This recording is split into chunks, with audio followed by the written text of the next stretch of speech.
আসসালামু আলাইকুম। এই কথা এখন খুবই ক্লিয়ার যে জামাত যতই বিরোধী দলের একটা মানে এটা কি বলে একটা মুখোশ পরে নাটকের ভূমিকায় খুব বেশি রকম উত্তীর্ণ হবে, বিএনপি ততই জামাতকে চাপে রাখবে। তারা আমরা বিরোধী দল, আমরাই বাংলাদেশের বিরোধী দল, মানে এই যে ফাঁকা মাঠে যে বিরোধী দল হয়েছে আর কি, আওয়ামী লীগবিহীন মাঠে বা জাতীয় পার্টিকে কোণঠাসা করে, এইটা জামাত খুব জাহির করার চেষ্টা করবে। এবং এই জন্যই রাজপথে তারা প্রেশার অব্যাহত রেখেছে বিএনপির উপরে। কিছু হলে ওই যে ফাল দিয়ে দেখেন, সৈয়দা রেজওয়ানা বললো এক কথা আর এই কথা নিয়ে জামাতের তুলকালাম কাণ্ড কারখানা। বিএনপি যে এটা করবে এটা আরেকটা বড় প্রমাণ হচ্ছে জামাত এবং এনসিপি যখনই বাংলাদেশের রাষ্ট্রপতি মোহাম্মদ শাহাবুদ্দিনকে নিয়ে এখন আর ইউনূস আমলের মতন তেরিং বেরিং করতে চাইছে, বিএনপি ক্লিয়ার ফরওয়ার্ড জানিয়ে দিচ্ছে তোমাদের কথা পাত্তা দিই না। জামাত এবং এনসিপি রাষ্ট্রপতি যখন ইন্টারভিউ দিলেন পত্রপত্রিকায় এবং অনেক গোমর ফাঁস করলেন, তখনই এটারে ঘুরায় ফিরায় নিয়ে গেল যে ফেসিবাদের রাষ্ট্রপতি, তাকে সংসদে বক্তৃতা দেওয়া যাবে না। কিন্তু তার অধীনে কিন্তু তারা তাদের লোকজন যারা এইসব দাবি তুলছে এরা উপদেষ্টা শপথ নিয়েছে। জামাত ওই উপদেষ্টা শপথ মেনে নিয়েছে, সেই সম্পর্কে সেই সব জামাত ভুলে গেছে। জামাত মানে তার যখন যেটা সুবিধা তখন সেটা করে আর কি। জামাত এনসিপি যখন রাষ্ট্রপতিকে সংসদে ভাষণ দিতে চায় না, দাবি তোলার সাথে বিএনপি নাকচ করে বলে দিয়েছে এইসব টাল্টিবাল্টি হবে না, আমরা রাষ্ট্রপতি, বাংলাদেশের সংবিধান মেনে রাষ্ট্রপতি, তিনি সংসদে ভাষণ দিবেন। এটার মধ্যে দিয়ে বিএনপি এই মেসেজও দিয়ে দিয়েছে, তোমরা যতই রাষ্ট্রপতিকে সরিয়ে দিতে চাও বা বলো যে এই রাষ্ট্রপতিকে সরাতে হবে, থাকবে না, আমরা এই রাষ্ট্রপতিকে সরাচ্ছি না। এবং এটা পরিষ্কার, বিএনপি রাষ্ট্রপতিকে সরাচ্ছে না।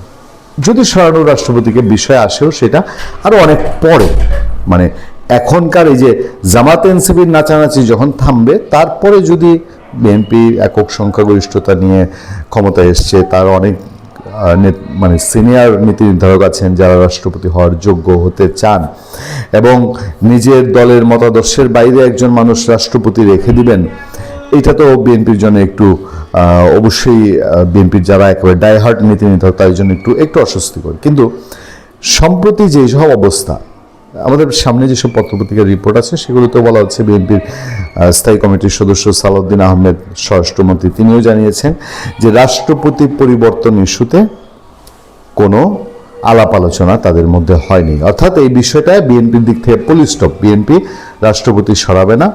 বিএনপি কাউকে একটা নির্ভরযোগ্য জায়গার ছোট একটা অংশ আপনাদেরকে পড়াই। বাংলাদেশে বিএনপির নতুন সরকার এই মুহূর্তে রাষ্ট্রপতি মোহাম্মদ শাহাবুদ্দিনকে সরিয়ে দেওয়া বা এই পদে পরিবর্তনের চিন্তা করছে না।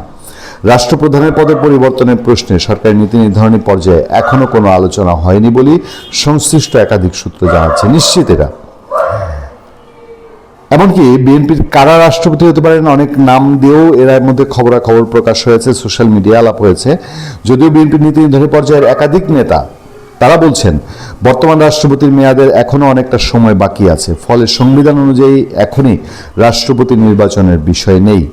তারা এই প্রশ্ন করেছেন যে রাষ্ট্রপতি নির্বাচন প্রশ্ন কেন তোলা হচ্ছে।